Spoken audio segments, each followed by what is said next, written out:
அனைவருக்கும் வணக்கம். வெல்கம் டீமியம் புஷ்பாவின் சமையல். எல்லோரும் எப்படி இருக்கீங்க? நல்லா இருக்கீங்களா? நாங்களும் நல்லா இருக்கேங்க. இப்போ இந்த பாதாம் வச்சு ஒரு அல்வா செஞ்சுருக்கேங்க. ரொம்ப டேஸ்ட்டாக இருக்குது. நீங்களும் வீட்டில் செய்து சாப்பிட்டு பாருங்கள். சூப்பராக இருக்கும். நம்ம சேனலை புதுசாக பார்க்குறவங்க சப்போர்ட் பண்ணி சப்ஸ்கிரைப் பண்ணிட்டு பாருங்கள். இந்த அல்வா எப்படி செய்யுதுன்னு வாங்க வீடியோக்குள்ளே போய் பார்க்கலாம். இந்த கப்பால் ஒரு கப்பு எடுத்துருக்கிறேன். இந்த கப்பில் இருக்கிற பாதாம் பருப்பை ஒரு பாத்திரத்தில் போட்டுக்கிறேன். கொஞ்சம் சுடு தண்ணி ஊற்றி ஒரு அரை மணி நேரம் அப்படியே ஊற வைக்கலாங்க. பாதாம் பருப்பு அரை மணி நேரம் ஊறிடுதுங்க. இப்போ இந்த தோலெல்லாம் எடுத்துடலாம். நல்லா ஊறிடுது. இதேமாரி தோலெல்லாம் எடுத்துட்டு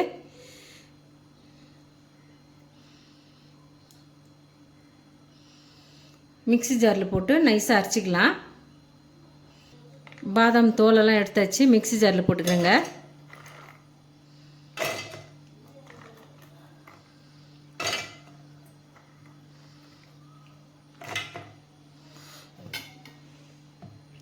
கொஞ்சமாக பால் சேர்த்து நைஸாக அரைச்சின்னு வந்துடலாம். பாதாமை பால் ஊற்றி நல்லா நைஸாக அரைச்சின்னு வந்தாச்சுங்க. கோழி கத்தம், ஆடு கத்தம். பால் காய்ச்சிருந்து ஒரு 2 ஸ்பூன் எடுத்துருக்கேன். இதில் குங்குமப்பூ சேர்த்துக்கிறேன். சும்மா கொஞ்சமாக குங்குமப்பூ சேர்த்துக்கிறேன். இந்த குங்குமப்பூ இந்த பால்லையே நல்லா கரைஞ்சி கலர் வரட்டுங்க.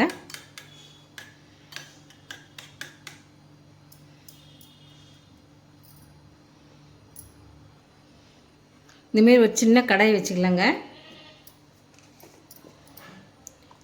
நெய்யை ஊற்றி நல்லா சூடு பண்ணிக்கலாம். நெய் உருகி நல்லா சூடாகட்டுங்க. இதுமாரி அடி கனமான கடாயை வச்சுக்கலாம். இந்த கப் அளவு தான் நான் பாதாம் எடுத்தேன். இதே கப் அளவு சர்க்கரை எடுத்துக்கலாம். கடாயில் சர்க்கரை போட்டுக்கிறேங்க. இந்த சர்க்கரைக்கு தகுந்த மாதிரி கொஞ்சமாக தண்ணி சேர்த்துக்கிறேன்.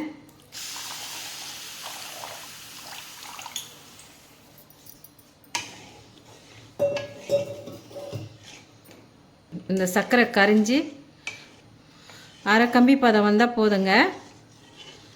பாகு முறியாமல் இந்தமாரி கிண்டி விட்டு பார்த்துக்கினே இருக்கணும்.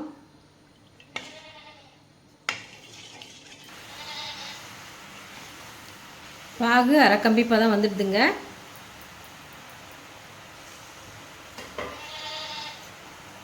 இப்போ நம்ம பாதாம் அரைச்சி வச்சுருக்கோமே, இப்போ அதை சேர்த்துக்கிறேன். சர்க்கரையில் சேர்த்துக்கிறேன்.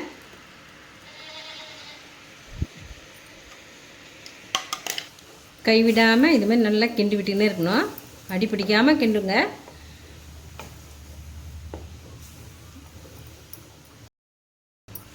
இதுமாரி பொங்கி வரங்க. பொங்கி வந்து தான் அடங்கும்.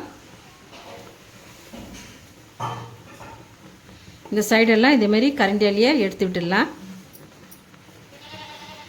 நல்லா கெட்டியாக திரண்டு வரும்போது நெய் சேர்த்துக்கலாம்.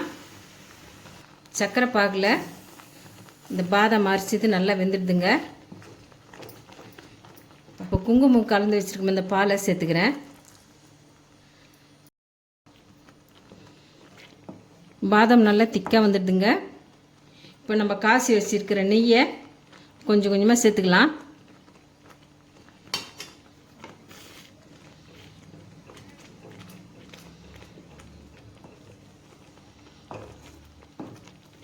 ஸ்டவ்வை சிம்மில் வச்சு இந்தமாரி கிண்டி விட்டுக்கினே இருக்கணும். நெய்யெல்லாம் நல்லா தெளிஞ்சு வந்துடுதுங்க. இப்போ இறக்கிடலாங்க அல்வாவை. இறக்கி நெய் தடவின தட்டில் ஊற்றிக்கலாங்க அல்வாவை. நல்ல ஸ்வீட்டான பாதாம் அல்வா ரெடி ஆகிடுதுங்க. இந்த ரெசிபி உங்களுக்கு பிடிச்சிருந்தா நம்ம சேனலை சப்போர்ட் பண்ணி லைக் பண்ணுங்கள், ஷேர் பண்ணுங்கள், கமெண்ட் பண்ணுங்கள், சப்ஸ்கிரைப் பண்ணுங்கள். மறக்காமல் பக்கத்தில் இருக்க பில் பண்ணி கிளிக் பண்ணிவிடுங்க. தேங்க்யூ.